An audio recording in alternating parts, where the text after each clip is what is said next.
आज का दिन जो है बड़ा मिक्स वे में गुजरा है, खुशी भी और अफसोस भी। खुशी इस बात की थी कि चारों तरफ से हर वर्ग और हर जाति का हमारा कार्यकर्ता, हमारा नौगावा सादात विधानसभा का वोटर तूफान बन के बूथों पर टूट पड़ा और भारतीय जनता पार्टी को जो जड़ से उखाड़ने का संकल्प लिया था उसको पूरा करने के लिए उसने बम्पर वोटिंग की। अफसोस इसलिए कि शायद आज़ाद हिंदुस्तान में पहली बार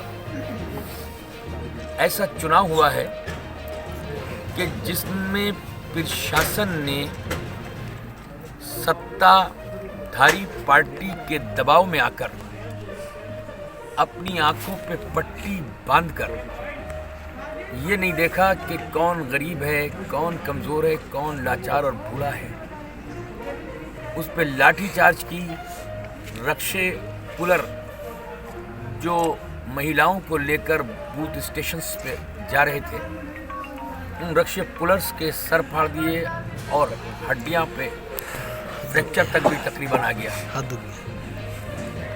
और पूरी बूथों पर जो समाजवादी पार्टी के डोमिनेटेड बूथ्स थे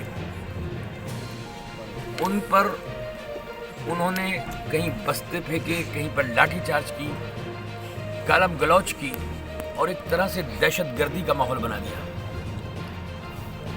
तीसरे, इन लोगों ने हमारे जो एक्टिव कार्यकर्ता थे जो बूथ पर अड़कर अपने वोटर्स को आगे बढ़ाकर वोट कराते थे, उनको शायद 2-4 दिन पहले चिन्हित कर लिया था उन्होंने।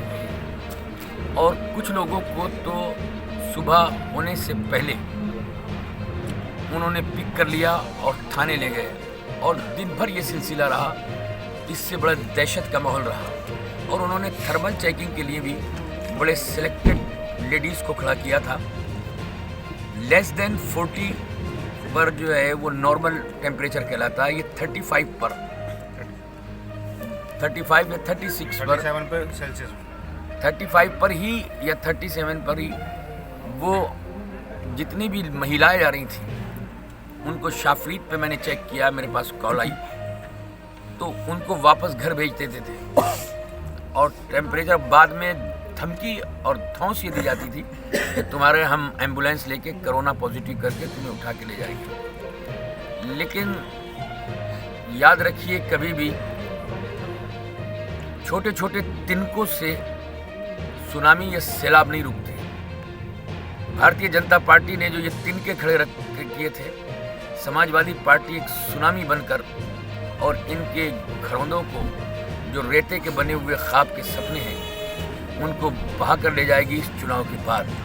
और आज ये तय हो गया है कि 2022 में होने वाला चुनाव भारतीय जनता पार्टी जाने वाली है और समाजवादी पार्टी आने वाली है। या यूँ कहूँ कि योगी जी जाने वाले हैं और अखिलेश यादव जी आने वाले हैं। उपचुनाव में क्या लगता है समाजवादी पार्टी कितनी सीटें हासिल करेगी? 7 की 7 सीटें गठबंधन के साथ समाजवादी पार्टी की आ रही हैं। क्योंकि आप देखें कि गांव हो, देहात हो, जवान हो, किसान हो, कोई सी भी जंगा हो, भारतीय जनता पार्टी से अब अवाम निजात पाना चाहती है। इन्होंने झूठे वादे करके, इन्होंने लॉलीपॉप दे देकर, गलत सपने दिखा कर नौजवानों को, नौजवानों को, महिलाओं को जो 6.5 साल से ये सपने दिखा रहे हैं और जो एक भी सपना साकार नहीं हुआ, मैं समझता हूँ कि आने वाले 2022 में जिस तरह से इनका सूपड़ा साफ होगा वो भी एक इतिहास बनेगा। पहले आपका शुक्रिया अदा कर दूं, आप लोगों का भी बताओ।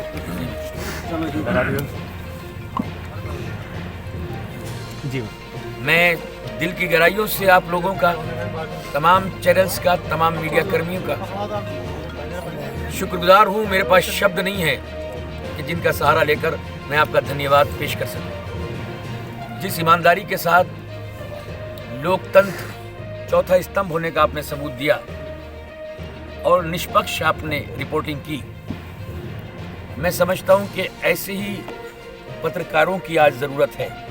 अगर आप जैसे पत्रकार आगे बढ़ेंगे तो मैं समझता हूं कि ये तासुब, ये नफ़रतों के बादल छटकर मोहब्बतों का सामान ज़रूर हिंदुस्तान पे बरसेगा।